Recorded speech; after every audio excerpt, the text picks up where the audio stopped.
Edhe pse nuk e kemi vendimin e gjykatës kushtetuese të arsyetuar, kemi një njoftim të shpallur nga gjykata kushtetuese dhe zoti Bardhi më vjen keq se shkon deri aty ku t'intereson dhe i ve pikën fjalisë dhe nuk e lexon pjesën më poshtë.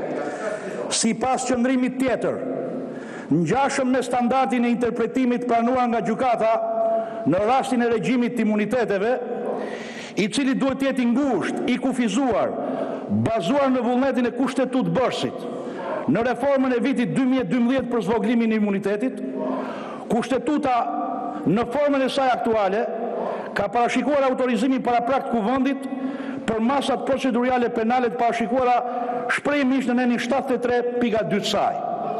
Pra, regjimi i imuniteteve është rregulluar në nenin 73.2 të kushtetutës dhe nuk thena gjë tre këtu. As shpikje.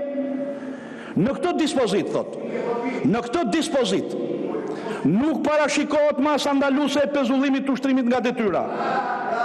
Sipas nenit, fal lutem, 242 të kodit procedurës penale, ndonse zbatimi i kësaj mase pa mundoson ushtrimin e funksioneve të ministrit dhe përpasoj ndërhyrjen në veprimtarinë e Këshillit të Ministrave.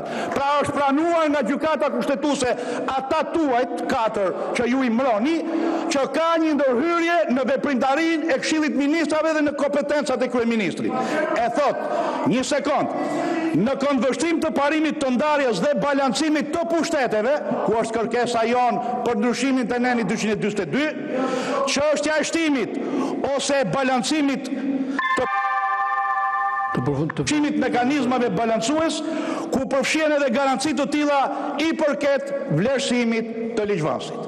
Tani, ne kemi depozituar në kushtetuese, të lutem mos bërtit se fakti që bërtet nga vendi nuk t'jep drejt. Ne kemi vajtur në gjykatë kushtetuese dhe ju e dini shumë mirë për interpretimin e nenit 103.3 të kushtetutës. Dhe jo të nenit 73.2, se është elaboruar 73.2 me 10 vendime të gjykatës kushtetuese. Kemi vajtur nëse nenit 103.3 e kushtetutës është në pajtim me nenit 242 paragrafi 2 të kodit procedurës penale.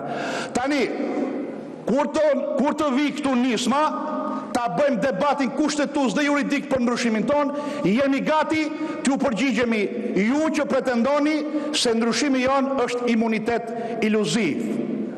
Më kupton? Por, ama imunitet iluziv që ju po parashikoni ke neni 242 një imunitet që nuk e jep kushtetuta. Nuk shtrohet çështja e imuniteti, është rregullim procedurial. Dakor? Jo, është rregullim procedurial, jo zgjerimi një imuniteti kushtetues, jo imunitet i ri. Se konceptin e imunitetit bën pjesë. A ka të drejtën sot me kushtetut prokuroria të hetoj? Po. A ka të drejtën gjykata të caktoj masat sigurimit personal? Po. Ama pezullimi nga detyra nuk është mas sigurimi personal që lidhet me kufizimin apo heqjen e lirisë. Po kaq kuptoni ju. Më kupton? Kaq kuptoni. Se e keni mbaruar juridikun në kohëra tjera. Faleminderit zoti Manja.